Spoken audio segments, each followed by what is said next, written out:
Hello tout le monde, c'est Margot. On se retrouve aujourd'hui pour ma première vidéo où on va parler du deuil périnatal. Le deuil périnatal, c'est quoi? C'est quand des parents perdent leur bébé, que ce soit pendant la grossesse, pendant l'accouchement ou même après. C'est quelque chose qui touche des milliers de parents chaque année en France et pourtant on n'en entend pas assez parler. C'est un sujet vraiment tabou alors que ça ne devrait pas. Aujourd'hui, j'ai eu la chance de pouvoir parler avec Stéphanie et Sébastien qui ont perdu leur petite Manon à ses 9 jours de vie d'une hernie diaphragmatique. Ils vont nous raconter leur histoire. Bonjour Stéphanie, bonjour Sébastien.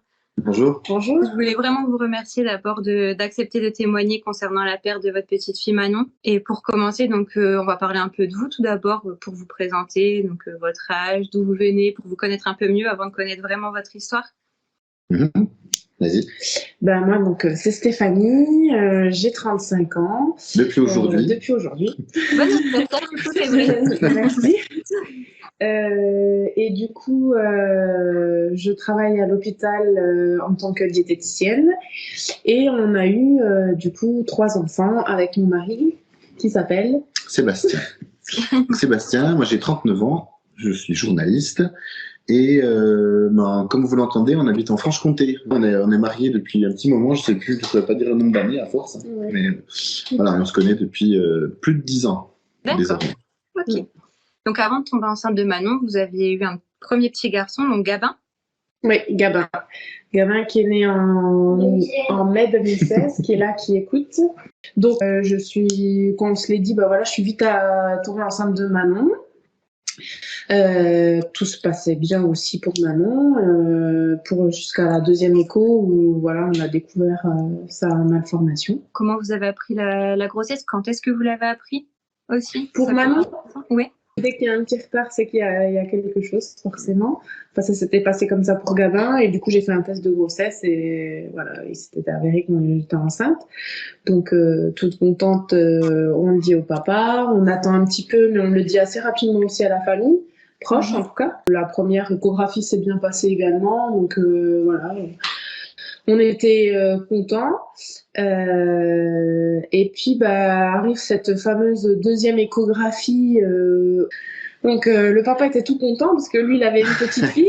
Mais moi je voyais qu'il y avait un truc qui se passait pas bien. Non, c'est vrai que toi, en travaillant dans le milieu médical, je pense que Stéphanie, elle a tout de suite compris qu'il y a quelque chose qui clochait. Comme elle l'expliquait, par le comportement de la... C'était une sage-femme, qui faisait l'échographie.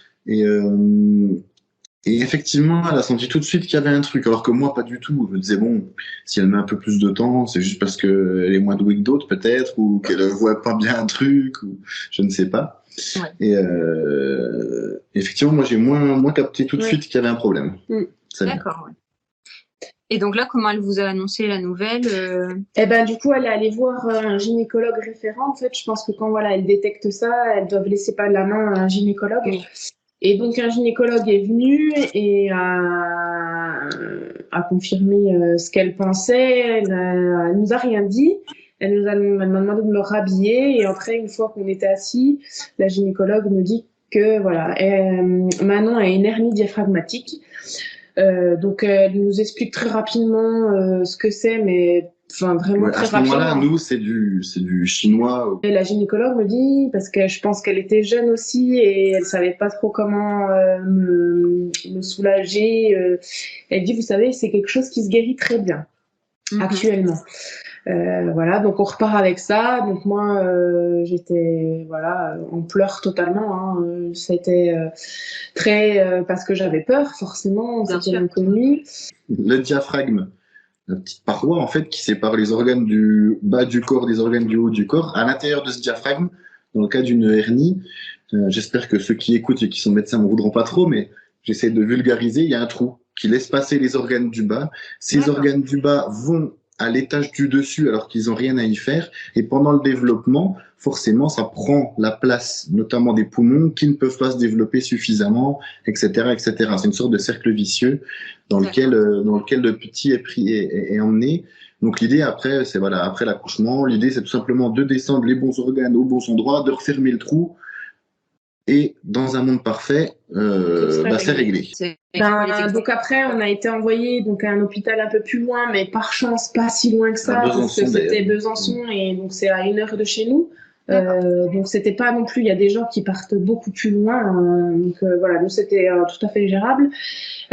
Donc bien sûr un autre encore plus spécialisé sur ces pathologies-là. On était suivi là parce que il fallait que j'accouche dans un hôpital classé 3, il me semble, où il y avait une réanimation pédiatrique pour Manon. On a fait aussi des IRM pour voir le taux de pourcentage, alors je sais plus trop comment on dit, de volume de poumon pour savoir voilà combien il était développé. Donc sinon tout se passait bien. Donc nous suite à ça en fait on a un très bon médecin traitant. Donc bien sûr elle a suivi ça de très près. Elle nous demandait et elle nous a parlé de l'aptonomie. Ouais. Donc c'était un nom barbare pour nous. L'aptonomie, alors elle l'avait fait, c'était une maman, elle l'avait fait pour ses enfants sans particularité, voilà, c'était des grossesses classiques. Et elle a dit, vous allez rentrer en contact très rapidement avec votre enfant. Et donc on saura plus tard que ça a été quand même notre force quand on a été en réanimation. Donc on a eu une sage-femme, ça avait près d'une sage-femme qu'on a fait ça, qui était très bienveillante pour nous et qui, on lui a bien sûr expliqué le pourquoi du comment avec Manon et qui nous a accompagnés pour être avec Manon dès le début. Et donc effectivement, on a créé un contact très rapidement avec notre fille. Donc à 5 mois, on a commencé. Donc, dès le début, quasiment. Ouais, voilà. Ouais. Et la dernière écho, on nous dit il faut quand même qu'on prévoit quand même un déclenchement pour optimiser, la chambre sera prête, pour tout optimiser dans l'idéal. Sachant qu'ils savaient très bien que ça pouvait aussi arriver avant, mais ils voulaient pas que, et puis ils voulaient pas qu'elle soit trop grosse. Donc, tout était bien à part cette date, donc à la 37e semaine, je crois, je sais plus exactement. Ce que vous m'aviez dit. Est-ce que c'était un accouchement par voie basse qui était prévu à la base ou accouchement par voie basse pour que le bébé soit le moins traumatisé possible. Mais s'il y avait le moins, il partait sur le principe que déjà elle allait avoir des choses traumatisantes. Manon a décidé d'arriver toute seule. Donc bien sûr avec l'autonomie, on préparait aussi Manon à lui dire tu vas arriver, ça va être difficile. Et donc elle est arrivée à 35 semaines, mais tout bien en forme. On a appelé mes parents en sortant, on dit on rentre, mais je sens des contractions, est-ce qu'on peut dormir chez vous comme ça, Gabin, il n'a pas besoin de bouger. Ils ont dit ok, pas de problème. Donc du coup, c'est ce qu'on a fait. Et dans la nuit, je crois que c'est vers 2h, 3h du matin, j'avais bien sûr rien dormi, mais j'attendais au max pour dire à Sébastien, là, il faut y aller. Donc je l'ai réveillé, j'ai dit là, je pense quand même qu'il faut y aller parce que ça augmentait. Et puis je me disais surtout, j'ai 1 heure de route derrière. Voilà. Et donc on est arrivé 1 heure après. Donc effectivement, la voiture, ça accélère les contractions. Et puis, donc, on a été prise en charge tout de suite. Donc, on a tout de suite, notre dossier a été tout de suite pris en compte. On a eu une super sage-femme aussi, une super équipe qui nous a bien entourés. Ça a mis un petit peu de temps à arriver parce que j'ai accouché du coup à 17h, à 17h11 exactement. Donc, ça s'est fait tranquillement. Et puis, quand Manon est arrivée, on savait qu'elle allait pas crier des choses comme ça. La sage... pleurer, crier. Oui, parce qu'elle n'allait pas pouvoir respirer toute seule. Donc, la sage-femme me l'a quand même donné quelques instants. Mais moi, dans ma tête, c'était un peu, il faut tout de suite qu'on la laisse respirer. Donc, je veux pas trop la prendre de peur de la perdre. Et donc, ils avaient bien dit que le papa pouvait aller. Donc, on est allé... Il est allé directement avec Manon, il l'a suivi en fait jusqu'à pour faire les premiers soins avec elle et le réanimateur pédiatrique. Le personnel là-bas était hyper prévenant, il ne laissait pas tout seul dans l'inconnu et dans le néant. Moi, je me rappelle l'avoir vu assez vite. Et ce qui est impressionnant, c'est qu'évidemment, rapidement, il y a beaucoup de branchements de partout. Enfin, moi, la première image que j'ai eue de notre fille, elle était tout de suite dans le petit lit à roulette, là, mais tout de suite branchée partout, le nez, les machins. Donc là, on voyait tout de suite, et quelque part, c'était rassurant qu'il y avait une prise en charge immédiate, mais vraiment, immédiate, c'est à seconde près. Et puis, il y avait beaucoup de monde autour, donc tout était bien préparé. Et puis, de ce côté-là, c'est vraiment rassurant. Et puis, on y reviendra peut-être après, mais le personnel alors On va citer le centre hospitalier de Majos à Besançon, parce que c'est là où on a passé les 9-10 jours dont on parlera certainement plus tard. Mais ouais, le personnel, franchement, respect énorme à eux. Moi, le seul bémol que je vais dire de Majo, mais peut-être qu'ils ont changé depuis, c'est que j'ai été mise en maternité. Et ça, je l'ai pas supporté, par contre, parce que entendre les cris des bébés, des choses comme ça, bon, on n'y était pas beaucoup, mais quand on y était, ça, c'est un truc que je supportais pas du tout, quoi. Nous, on était entourés que d'une chose pendant ces 9 jours, c'est de l'angoisse, en fait. Et de se retrouver plongé au milieu d'un service de maternité où, et encore heureux, s'il y a du bonheur, de la joie, là, les bébés vont bien, c'est top, heureusement pour tout le monde, mais c'est très difficile d'être là au milieu, tout simplement. Voilà, il y a vraiment un écart abyssal entre l'état d'esprit dans lequel on est et puis ce qu'on voit, ce dont on est entouré de toutes parts. Et c'est difficile à vivre. Donc ça, effectivement, ça aurait été mieux d'être plus dans un endroit neutre, en gynécologie ou des choses comme ça, où là, on n'a pas d'enfants. Plus à l'écart. Nous, on était entourés que d'une chose pendant ces 9 jours, c'est de l'angoisse, en fait.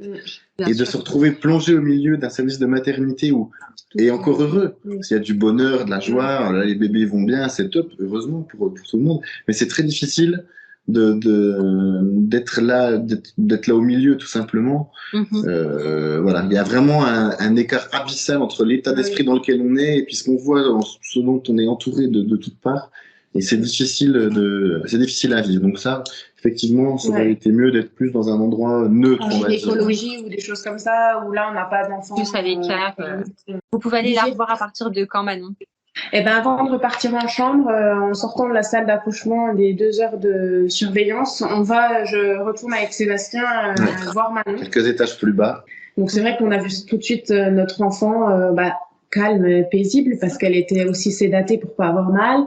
On a eu le réanimateur. Tout de suite on voit, c'est un petit détail, mais tout de suite on voit, putain, mais qu'est-ce qu'elle ressemble à son grand frère, quoi. Vraiment, parce que là, elle n'avait pas encore toutes les complications, les déformations qu'il y aura eu après l'opération. Là, elle a vraiment son visage qu'elle aurait eu si elle n'avait pas eu cette hernie diaphragmatique. Voilà, on la voit calme, paisible, donc c'était bien. On a vu le réanimateur qui était en pleine nuit, quand même. Du coup, il devait être 22 heures quand même quand on est allé la voir, qui nous prend le temps de nous expliquer, qui nous dit qu'elle est stable pour l'instant, mais que voilà. Le problème de ça, c'est qu'à tout moment, il peut y avoir le moindre effet d'hypertension en fait dans le poumon et tout peut basculer en fait.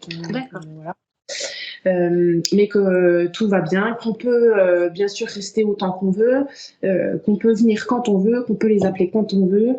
Et on apprend vite à comprendre tout ce qui se passe sur les écrans, parce que dans les services comme ça, pour ceux qui j'espère qu'ils iront jamais, mais qui n'y sont jamais allés.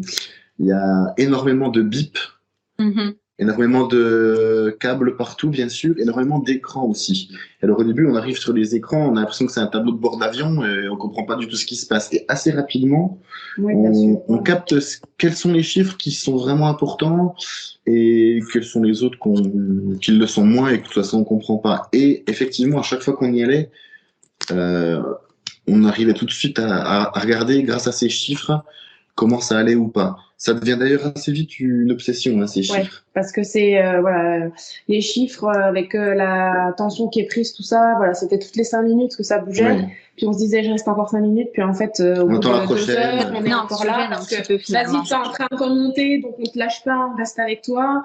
Et puis, en fait, hop, tu descends, on va rester quand même avec toi, du coup. Ouais, c'est ça. Elle a été opérée le lendemain. Ils ont préféré profiter de ce qu'ils disent, cette journée de miel, comme on dit, lune de miel, pour que tout soit ouvert et lancer cette opération. Donc, bien sûr, ça a été, on n'a pas eu de nouvelles pendant l'opération, donc ça a été aussi très dur. Ouais. Voilà, oui, c'est quelques heures de mémoire. Quelques heures, voilà, on sortait dehors, etc. On attendait. Quand j'ai pu sortir, parce que je suis sortie à J+2 en fait ou 3, mais voilà, je disais vous avez rien à me faire, j'ai pas mon bébé, moi je veux voir mon grand, et enfin voilà, je pouvais plus. Donc après on est parti dans la maison des parents qui était juste à côté. D'accord. La maison des parents, vous voyez ce que c'est un peu ou ça vous Et dit où les quelque parents chose? peuvent Dormir, C'est ça, ouais. C'est manger, ça. etc. Financé d'ailleurs au passage par l'opération jaune. Pièce jaune, enfin en D'accord. partie en tout cas. Et nous, elle venait d'être faite il y a peu et on a eu une chance inouïe. Et ça, c'est le top pour les parents ou la famille parce qu'on peut accueillir C'est une aussi. chambre à petit prix. Parce qu'il faut savoir que Manon, en fait, un coup tout allait bien, un coup tout désaturé en un instant. Donc c'était vraiment les montagnes russes, quoi. Ça n'a Oui. jamais été. D'une heure à l'autre, c'était Voilà. du Il blanc y au a eu noir. peut-être 1 ou 2 jours où ça a été cool parce que voilà, ils l'ont changé de position. Alors un coup c'était sur le dos, un coup c'était sur le ventre avec le ventre qui vide pour qu'elle respire mieux. C'était une méthode au nom barbare que j'ai pas retenue. Voilà, bien sûr, ça se passait au moment où un d'entre nous devait partir avec Gabin, c'était souvent comme ça. Mais voilà, donc c'était vraiment les montagnes russes. Et puis, il y a un petit moment après, au bout de quelques jours, on nous dit qu'elle a un escar au niveau qu'on lui a mis un oreiller en fait. On le voit tout de suite sous la tête. Donc je demande pourquoi et on me dit voilà, c'est l'escar qui commence au niveau de la tête. Donc elle était alimentée par les veines parce que rien pouvait passer par son tube digestif pour l'instant. Elle avait des grosses sédations, ça changeait tout le temps. Un gros traitement aussi, voilà. Et au bout de 3 jours, il y a une dame, une soignante qui nous reçoit. Elle nous dit venez au bout de 3 jours, je dirais. Ouais. 4 jours. Déjà, au bout de J1, on nous dit vous voulez voir la psychologue et je dis non, là, Ouais. on n'a pas besoin. Au bout de 3-4 jours, et je rappelle que Manon donc, est décédée 9 jours après sa naissance, et au bout de 3-4 jours, il y a une soignante qui nous dit venez, on va discuter dans une petite pièce du service de réanimation. Un réanimateur.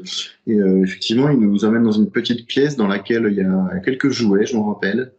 Et on se retrouve un peu dans une espèce de semi-obscurité. Et elle nous réunit dans une des pièces de cette salle-là. Et puis, je ne vais pas vous dire tout ce qu'ils nous ont dit, mais en gros, ils nous disent, voilà, il n'y a aucune chance qu'elle survive, ou presque, quoi. Ce serait vraiment un miracle. Ils nous préparent presque à ce qu'elle parte là dans les heures qui viennent. Et pourquoi je tiens à raconter ça? Parce qu'en fait, maintenant, elle est décédée 4-5 jours après seulement. Et puis, ils ont même été parfois surpris de sa capacité de rebond, de résilience. Et nous, c'est un peu, quelque part, ça fait notre fierté, parce qu'on se dit, voilà, elle s'est battue, elle s'est bagarrée chaque jour. Ouais. Alors qu'au bout de 3-4 jours, on nous dit, bon, voilà, désolé. Ils nous ont dit avec de très belles formes, d'ailleurs. Hein, Ouais. ils n'ont pas dit comme ça. Mais voilà, ça a été quand même, là, on a quand même compris que la situation n'était pas désespérée, mais en tout cas très grave. Ouais.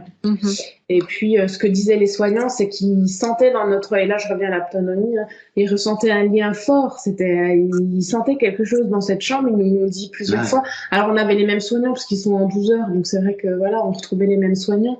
Mais à chaque fois, ils disaient, on sent quelque chose dans votre chambre, un lien fort. Et d'ailleurs, Manon, ils avaient du mal à la sédater parce qu'elle se réveillait rapidement. Et du coup, elle ouvrait beaucoup les yeux, elle nous cherchait notre contact. Elle nous cherchait du regard. Elle nous cherchait du regard. Donc voilà, je pense que le lien avec l'autonomie, il était quand même là, malgré tout. Et donc là arrive ce 9e jour finalement.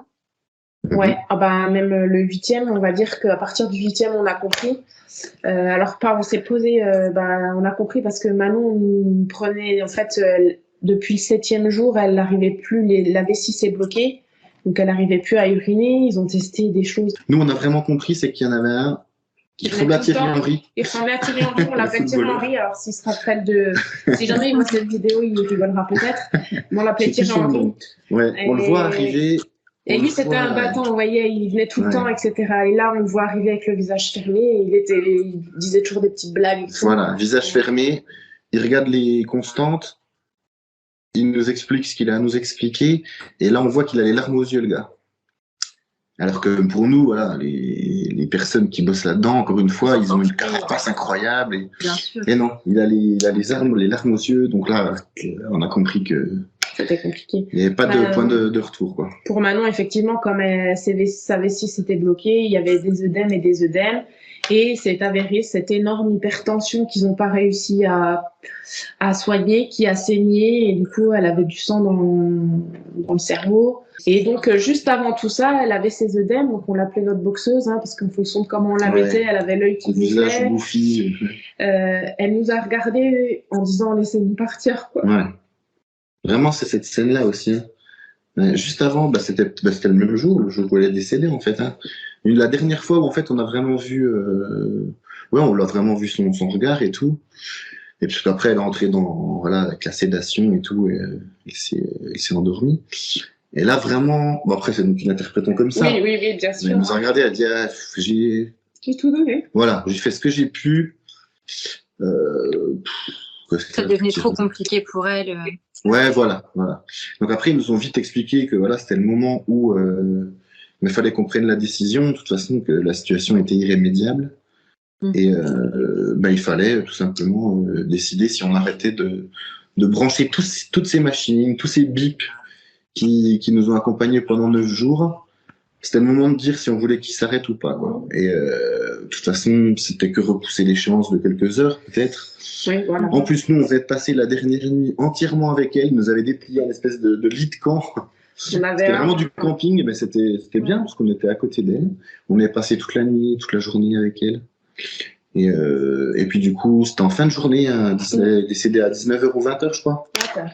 Et là, ils nous ont dit, voilà, est-ce que vous voulez la prendre dans vos bras et tout. Et là, carrément, ils ont pu la prendre, ils ont pu la mettre sur maman, sur papa, on l'avait dans nos bras, tout ça. On a eu quand même un petit moment normal, que tous les parents ont avec tous leurs enfants en temps normal, quoi. Et ça aide aussi forcément. Donc voilà, et c'est comme ça, c'est dans nos bras qu'elle est partie avec le pédiatre, voilà, qui était là aussi, le réanimateur, qui était, je pense, autant touché. C'est ça qui aussi frappe, hein, c'est que ils ont dû en voir malheureusement des enfants partir, mais je crois qu'ils s'y font pas. Et voilà, donc maintenant elle est décédée dans les bras de sa maman. Moi j'étais là, on lui a fait le cocon le plus confortable possible. Et puis bon, après détail technique, mais c'est vrai que le médecin de temps en temps il écoute le cœur et puis il voit jusqu'au moment où il ne bat plus. Et puis là, il prononce l'heure du décès. Et puis voilà, c'est la fin de ces. Donc bien sûr, avant, il faut dire, mais est-ce que vous voulez, avant qu'elle parte, la question est, est-ce que vous voulez qu'on la baptise ou pas? Un truc qu'on s'était pas posé comme question. Bien sûr. Nous, on n'était pas forcément croyants, donc on a dit non. Est-ce que vous voulez faire un autre rituel? Est-ce qu'il y a des habits que vous souhaitez prendre? Enfin voilà, on n'avait rien en fait. On n'avait pas pensé à tout ça, à cette éventualité. Ça, on n'a pas été préparé par contre. On a décidé de prendre les habits qu'avait son grand frère. Voilà. On a repris des habits. Alors, je sais plus exactement c'était quels habits. Après, C'était les habits de la naissance de Gabin. Ah oui, les habits de la naissance, un petit peu. Enfin, voilà, des habits vraiment beaux. Vraiment beaux. Voilà, comme une petite grenouillère blanche, voilà. En avec fait, ses coussins. Et donc, là, le sentiment qu'on a eu, c'est, en fait, il n'y a plus aucun bruit. On vivait. Ouais, les bips qui s'arrêtent, la machine qui s'arrête. Le silence était pesant. Ouais. On nous pose des questions auxquelles personne de notre âge, je sais pas, on a peut-être 37 et 32 ans. À cet âge-là, on devrait pas demander à quelqu'un est-ce que vous voulez qu'elle soit enterrée ou passée par un crématorium. Enfin, c'est des trucs, on s'imagine pas vivre ça à cet âge-là, quoi. En fait, la cadre de service vient vite nous voir en nous expliquant que voilà, il va y avoir tout un processus, qu'elle va être encore là 2 heures dans le service et qu'après elle partira à la morgue. C'est mon père qui se propose spontanément de prendre tout ça en charge, quoi. Ouais, heureusement, parce que franchement, là, on a la tête à tout, sauf à faire de la paperasse, quoi, vraiment, ou à organiser quelque chose. On n'est pas du tout en mesure, intellectuellement, même physiquement, de faire quoi que ce soit, quoi. Nous, on a voulu du coup faire un enterrement, mais on a fait l'enterrement, comme on a beaucoup de connaissances d'amis, on a voulu faire un enterrement de famille proche. Donc, il y avait nos parents, les tantes, les oncles, voilà. Parce que voilà, on voulait aussi que ça soit en toute intimité, c'était assez dur pour nous. Le petit détail aussi qu'on s'est accroché peut-être aussi le destin, c'est qu'il pleuvait toute la journée, mais les 2 heures où on a fait l'enterrement, il y a eu du soleil. D'accord. Il pleuvait plus, etc. Ouais. Donc voilà. Ça aussi, c'est le petit destin qu'on voit positif aussi. On se raccroche aussi à des choses. On a énormément de messages de soutien. Ah oui, là, autant des messages que des coups de fil, des choses comme ça, c'est énormément arrivé, hein. D'ailleurs, dans ces situations-là, c'est difficile de savoir comment réagir en fait quand on est quelqu'un Parce que de j'allais vous dire, extérieur. votre famille, comment elle a réagi par rapport à ça? Parce que ça va être qui tout double. Soit ils vont être présents, ou ils vont pas savoir, donc ils vont vouloir s'effacer un petit peu. Ouais. Surtout qu'à mon avis, il n'y a pas de bonne solution et on peut pas Bien dire sûr. qu'il faut se comporter comme ça. Euh, il y en a certains qui ont jamais su vraiment nous en parler, alors que franchement, nous, on a toujours eu aucun tabou là-dessus. Il y en a d'autres qui l'ont fait avec mesure, d'autres beaucoup trop, à être toujours très présent, et c'est pas forcément ce dont on a besoin. En gros, il n'y a pas de bonne solution. Il n'y a pas de solution miracle en tout cas, mais ce qu'il faut que, moi, ce que je pourrais dire, après peut-être que je pense pas le même avis, mais c'est que des petits messages qui paraissent insignifiants peut-être, on pense à vous, je sais pas, une phrase toute courte envoyée par message, on peut se dire ouais, qu'est-ce qu'ils s'en foutent, ils reçoivent des centaines de trucs comme ça. Eh ben non, chacune en fait, t'es Ça fait d'accord du du coup?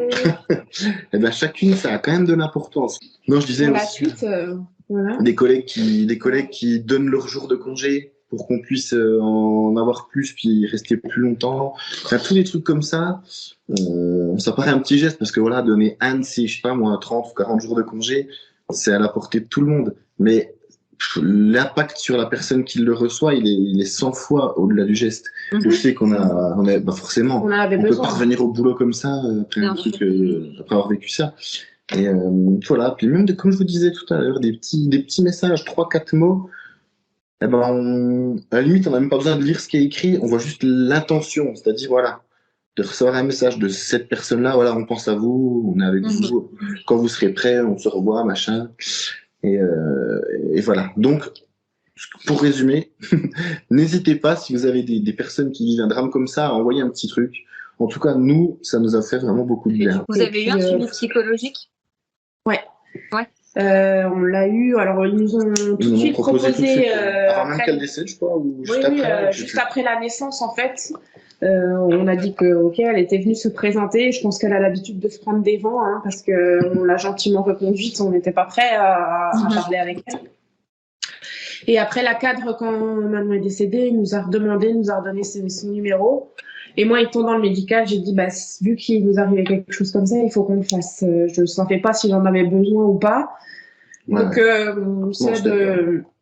lui a dit, bah, je te suis. Et donc, on avait les coordonnées de quelqu'un sur Besançon à 1 heure de nous, mais je savais qu'à l'hôpital à côté où je travaillais, il y avait des psychologues aussi spécialisés, en tout cas avec le deuil périnatal. Donc, je l'ai contacté. Et donc, voilà, on a commencé à faire le chemin sur ça. On n'en sentait pas un besoin vital et nécessaire à la base, mais on s'est dit quand même là, il nous arrive un truc qui est quand même pas banal. Ouais. Donc, faut y aller, quoi. Quand on n'a plus notre enfant, puis qu'on entend une mère crier sur son enfant. Ouais, on entend, oui. En fait, on a du mal, enfin, moi je trouve qu'on a du mal à comprendre pourquoi certains s'énervent pour des banalités ou des futilités. Alors que nous-mêmes, avant qu'il se passe un truc comme ça, on s'énervait pour des conneries. Bien sûr, oui. Mais quand il arrive un drame comme ça, on devient vite intolérant à des gens qui se prennent la tête pour rien, quoi. Et c'est peut-être ça dont tu vous avais dit ça, hein. Ouais. Okay. Donc c'est vrai que ça c'était important pour moi de vivre voilà, ça. Oui, oh là là, moi, une qui se plaint, son fils a shooté dans un ballon. Et ben nous on se dit forcément, ouais, ben nous on aurait bien aimé qu'elle shoote dans un ballon. Bien sûr. Voilà. C'est ça. Qui pétait un câble parce qu'elle avait pas fini son assiette ou des choses comme ça. Enfin, ben on s'en fout, quoi. Enfin bon, bref, c'est des choses. Forcément, quand il nous arrive quelque chose comme ça, on n'est plus les mêmes. On pense différemment. On vit la vie autrement. Même avec nos enfants, hein. Malheureusement, ça change quand même quelqu'un, un deuil, et encore plus, je pense, celui-là. Mais ceux qui ont vécu ça, quand ils voient quelqu'un qui a vécu ça, je sais pas comment... Oui, là, on peut avoir un langage en commun, quoi, sur ces... Voilà. Ce qui ne veut pas dire que des personnes qui l'ont pas vécu peuvent pas comprendre, c'est pas ça. Non, c'est pas mais ça. par contre, les sentiments vraiment réellement sentis sont là, on sait par quoi on est passé. Donc ce suivi psychologique est essentiel. Et il était essentiel parce on a aussi parlé de futurs enfants aussi. C'était pour moi plus qu'évident qu'il fallait redonner aussi la vie. Et puis, on n'avait pas dit si on n'aurait que 2 enfants ou 3 enfants. Enfin, rien n'était défini avant Manon. Donc, voilà, on voulait faire des frères et sœurs à Gabin et puis c'est tout. Et du coup, je voulais aussi être prête psychologiquement pour accueillir cet enfant, pour pas qu'il croie que ça soit l'enfant De de remplacement, quoi. remplacement ou quoi que ce soit. Parce que j'ai de la chance. On les fait sur commande, hein, c'est un truc de fou, ça. Sur ça. Par contre, là, elle m'a dit, par contre, une fois que vous retombez enceinte, vous reviendrez me voir. Et donc, moi, je me suis dit, bah non, parce que je vais profiter de ma grossesse pleinement. Et bah non, en fait, cette grossesse a été très dure psychologiquement pour moi, mais je ne pensais pas à ce point-là. Et en fait, on était avec un gynécologue qui suit voilà, les grossesses à risque et qui reprend les patientes qui ont eu une grossesse à risque. D'accord. Donc, vous étiez un peu suivi. Voilà, Ouais, oui. Parce qu'il sait très bien que après c'est plus pareil les grossesses. Il y a plus cette insouciance, il y a plus donc il sait très bien que les mamans ont besoin d'être rassurées et d'avoir un spécialiste vraiment sur ça. La psychologue nous a mis en voilà, pour vous dire qu'on a toujours été bien pris en charge, on a de la chance. Nous a mis en garde, nous a dit bah ouais, attention parce que la plupart des gens ont envie de refaire un autre enfant et c'est normal mais ils le font et en fait l'enfant d'après arrive en général peu de temps avant la naissance ou la mort de son frère. En ou gros, sa sœur ils se laissent 3 mois de battement, ils refont l'enfant et du coup l'enfant d'après naît à peu près à la même date que celui qui est décédé. Donc comme ça, nous l'a dit, non, on n'avait pas du tout calculé. Elle disait parce qu'attention, votre premier, bien sûr, on n'avait pas encore vécu le premier anniversaire de Manon, voilà, donc attention, à faire attention. Donc on a bien attendu 1 an. Et après, voilà, j'ai été aussi dans ce groupe où je vous ai connu là, du coup, pour le deuil postnatal. Donc voilà, moi ça m'aide. Je regarde des fois je regarde pas parce que ça va être trop douloureux ou pas. Mais en tout cas, moi ça m'aidait. Seb, lui, c'est plutôt, ça le tirerait plutôt vers le bas. Donc lui, voilà, il est pas trop là-dedans. Mais en tout cas, nous on en parle tout le temps. Manon, Gabin, c'est vrai que voilà. Gabin, lui, en parle librement. Il y a des photos à la maison. Même Sacha, lui, en parle, il a 2 ans et demi, donc il capte pas spécialement pour l'instant. Mais comme il a déjà vécu des choses, il est au courant qu'il a une grande sœur, qu'elle est dans notre cœur, mais plus là. Gabin en parle naturellement et des fois, ça choque aussi les gens. Voilà. Mais nous, on a été dans l'ensemble assez bienveillants. Alors après, on a aussi des phrases... vous êtes jeune, vous avez le temps d'en refaire d'autres, c'est pas la question. En fait, on vient de perdre un enfant. Bien sûr. Je pense que pour les gens, comme ils ont soit pas eu forcément d'heures de vie, soit que quelques jours ou mois, c'est pas, je sais pas s'ils reconnaissent que c'est aussi important que plusieurs années. La différence, c'est que nous, on a beaucoup moins de souvenirs avec. Donc, c'est ça le plus difficile en tant que parent, je trouve. Mais le lien, il est toujours là. Ouais, tu l'as eu que quelques jours, mais je l'ai eu toute ma grossesse, donc elle était en moi malgré tout. On a vécu des choses, donc elle les a vécues avec nous, et puis voilà. Moi, j'ai l'impression qu'il y a une espèce de cordon ombilical qui me relie à Manon, je ne sais pas où elle est, peu importe, parce qu'on n'est pas croyant, mais en tout cas quelque chose qui relie toujours à ma fille. Et qui permet d'avancer puis d'envoyer de la force, mais c'est un truc de fou. Et puis, du coup, ce que je voulais dire aussi, pour les conseils des parents qui n'ont peut-être pas vécu ça et qui ne savent pas quoi faire face à une situation comme ça, c'est de parler de l'enfant, demander aux parents s'ils souhaitent de parler de leur enfant et de les écouter tout simplement parce que le fait d'en parler, c'est de faire continuer à vivre notre enfant et on en a besoin en fait. On a besoin de tout ça. C'est le seul conseil. Parler, c'est pas un tabou en fait. Nous, en tant que parents, on n'a qu'une chose envie, c'est de faire ça. Alors, des fois, ça arrive plus naturellement avec d'autres parents ou d'autres amis. C'est ça, c'est vraiment tabou, alors que quand on regarde, c'est vrai qu'il y a des milliers, des millions de parents qui perdent leurs enfants chaque année, et pourtant on le sait pas. Enfin, on le sait pas forcément, c'est dommage, quoi. Ça devrait pas. C'est ça. Et encore, nous, on a eu de la chance parce qu'on a eu un entourage quand même hyper bienveillant. On a eu aussi des soignants hyper bienveillants. Ouais, franchement, un énorme voilà, message ils sont marqués à vie. On n'a peut-être pas forcément encore tous les noms, mais les visages resteront toute notre vie. Ils font partie de notre vie et ils font partie de la vie de plein de gens, en fait. C'est incroyable, franchement, c'est incroyable. Donc, voilà. Merci à tous ceux qui nous ont soutenus, c'est surtout ça. Et faire parler de son enfant, je crois que c'est la meilleure façon de faire. Et demander à... Moi, je pense que si ça arrive à quelqu'un que je connais, je dirais, est-ce que tu veux qu'on en parle? Est-ce que tu veux qu'on aille faire quelque chose pour elle, pour lui? Voilà. Et je pense que c'est la meilleure façon d'aider le parent, en fait. Merci beaucoup pour votre témoignage. Merci à Merci à vous. vous, Margot. C'est la fin de cette première vidéo, j'espère qu'elle vous a plu. N'hésitez pas à laisser un petit commentaire pour me donner votre avis sur cette première vidéo ou tout simplement pour laisser un petit mot pour les parents de Manon. À bientôt!